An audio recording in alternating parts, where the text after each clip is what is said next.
So I've been intrigued by these Takomo 201 irons for a while. I've seen them online and recently have started building some sets for some people.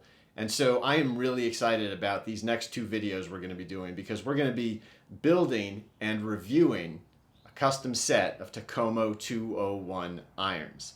You know, I think they look really good. I think the price on them is great. And another benefit is, yes, you can buy the full set basically pre-assembled in sort of one of a few different stock configurations, but you can also get them as just the heads, which means you or someone like me can build them out custom exactly how you want them. And that's what we're going to be doing today in this video. So let's go. Hi everyone, welcome to the Mobile Club Maker. I'm AJ, I hope you're having a wonderful day. So we are going to be doing a two-part video series on these Takomo 201 irons. We're going to be, in this video, building them up, getting them all put together, and then in the next video, we're actually going to go through a full review looking at how they look, how they feel, and how they perform. Oh yeah, and also make sure you're following me on Instagram because at the end of this build, between this video and the next video, I'm going to be posting some pictures of how these turned out, showing you exactly what they look like. And also, I'm going to start giving you sort of a sneak peek comparing these iron heads to some other very popular forged cavity back irons. Because obviously, the biggest downside of something like this is you can't really test them out beforehand, right? They're direct to consumer. You're not going to just walk into a store and find these sitting on the rack that you could try out. So I'm going to try and give you as good an idea as possible, just sort of what they look like and how that compares to some other big name sort of similar iron heads. So we've got our Takomo 201 iron heads. With that, we're going to be putting in True Temper Elevate Tour steel shafts. Pure Pro grips in gray or gray and black, as you can see. Finally, we've got some BB&F black and gray and white ferrules that should match up perfectly. Okay, so the first thing we're going to be doing is prepping all the heads. And what that means in this case, because these are raw heads, we're going to do a quick sanding out of the inside of the hosel just to make sure there's no leftover debris in there. And we're also going to put a little bit of acetone on a Q-tip and just make sure there's no sort of oil, grease residue from any of the machining.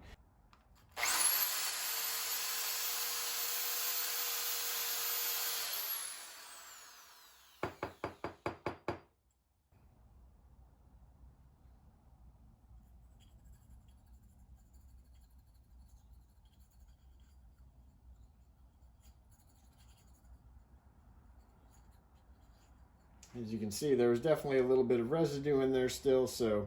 Okay, one thing just to make a note of. These heads, these Takomo iron heads, are all 370 diameter hosels. So you could put 370 tip shafts in there. However, we are going to be using taper tip shafts because I like constant weight. Honestly, I think everyone should be using constant weight shafts. I don't see any reason, if you have the opportunity, that you shouldn't be using constant weight over descending weight. Now, if you've got questions about that, I'm going to be covering that in another video, I think. But let's just say for now that I think it's better if all your shafts weigh the exact same thing as opposed to your longer shafts weighing more and your shorter shafts in your wedges weighing less.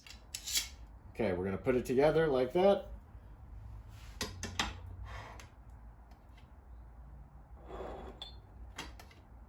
Onto the ruler, I've got a 38-inch 5 iron, so that means I've got a 38.5 inch 4 iron. 38.5 inch 4 iron means we're going to cut it at 38.25.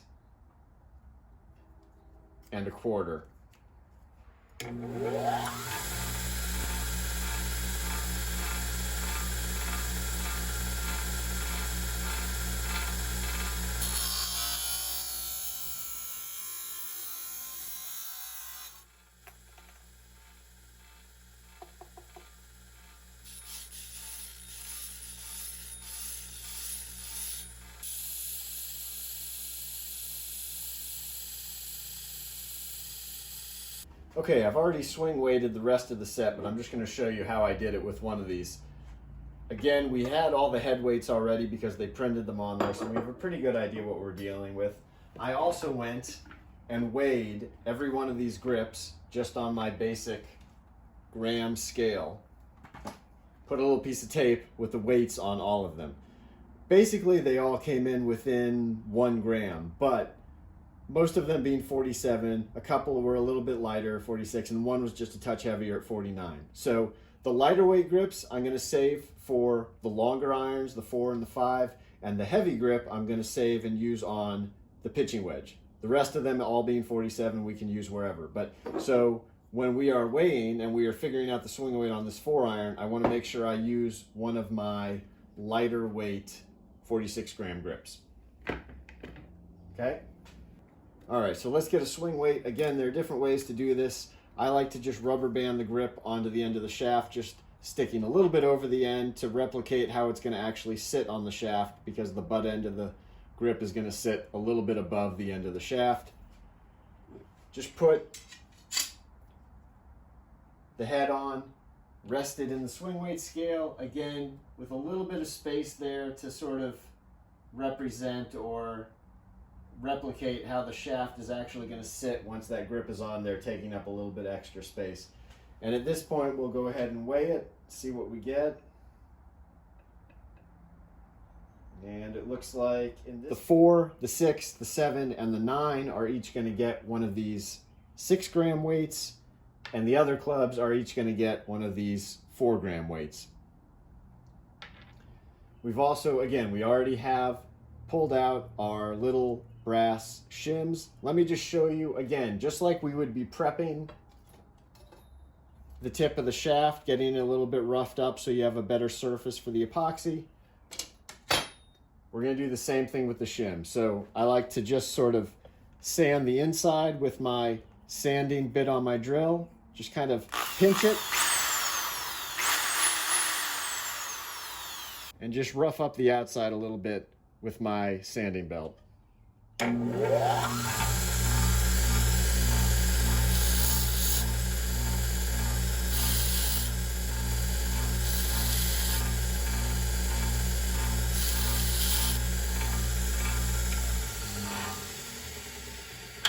Just like that.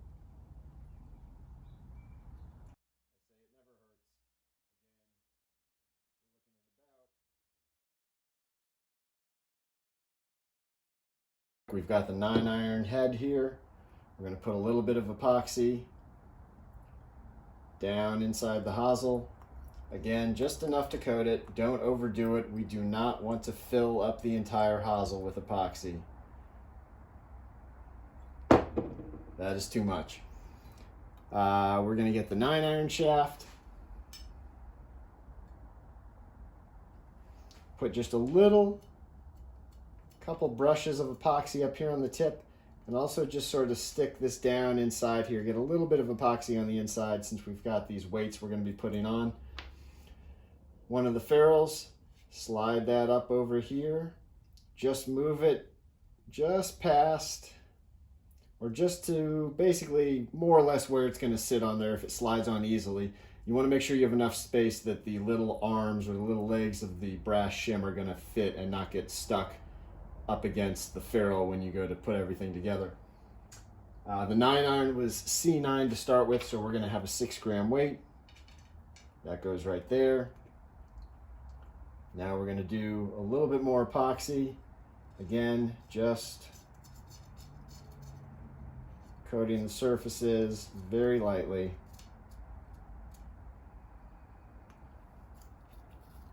Brass shim. And we're just going to paint the legs of the brass shim. Again, we just want everything to have just some epoxy touching it. At this point, we're just going to put it together.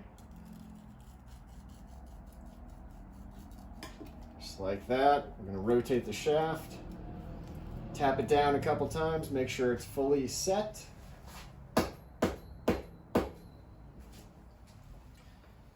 Make sure we get our logos the way we want them, which in this case, well, in most cases, is logo down. So just like that. Now we'll wipe off the excess epoxy off the outside. A little bit of paper towel, just a couple drops. Let it soak in for just a second. You don't want the paper towel or the towel dripping wet. You just want a tiny bit of grip solvent on there just to go back and remove any epoxy that may have inadvertently ended up on the shaft. So I'll wipe down the shaft a little bit and then work my way down. Make sure we cover, or make sure we wipe the ferrule. Epoxy's dry, time to turn down these ferrules. We'll shine them up. Safety glasses.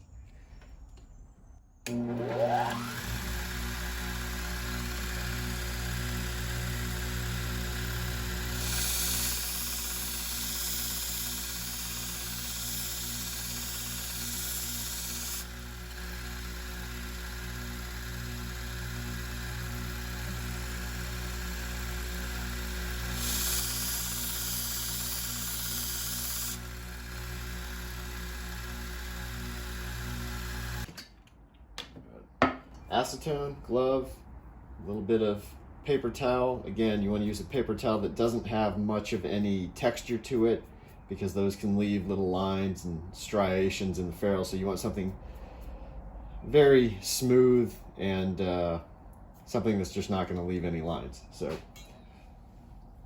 take that, fold it up a couple times, just a little acetone splashed on there, and then just a quick, gentle wipe as we rotate, just like that. Okay, last step is to tape them and grip them. We're going to use compressed air because we are using, again, the pure grips that go on very easily with compressed air. So that's what we're going to be doing. We're going to put 2 layers of masking tape and then put the grips on.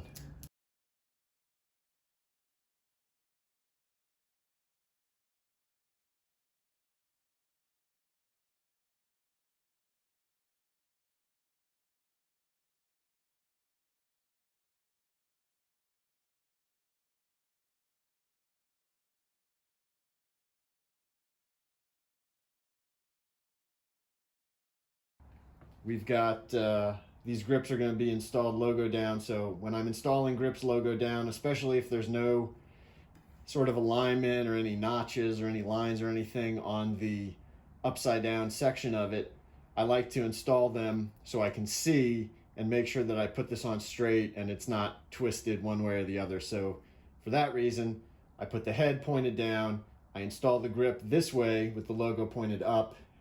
When I'm done, flip it over, logo's down, everything's straight, even, looks perfect.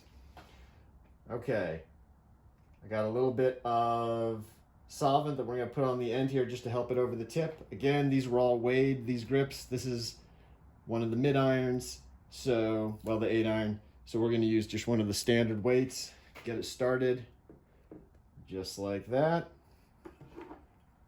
Hook up our little air inflator tool. Put that over the end, and 65 PSI on the tire inflator.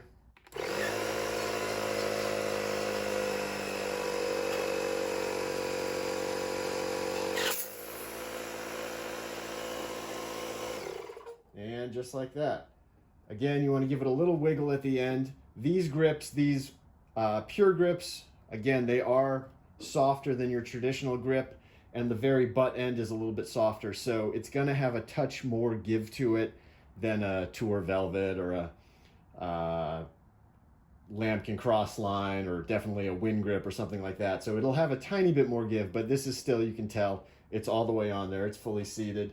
And again, we can see the lines running nice and straight with the logo, so that when we flip it over, everything nice, even, straight, perfect. Okay, the build is done. These clubs are ready to be tested, ready for the full review. Again, that is coming up in the next video, so definitely be on the lookout for that. If you want to get some more images, some better looks at these irons, I'm going to be posting some of the finished pictures of them on my Instagram account at Mobile Clubmaker. Again, next video will be the full review where we talk about the look, the feel, and the performance, so stay tuned for that. If you enjoyed this video, please go down below, like, comment, subscribe, hit the bell icon so you know when I post new videos. Again, follow me on Instagram to get all the latest on these, and we will see you on the next video.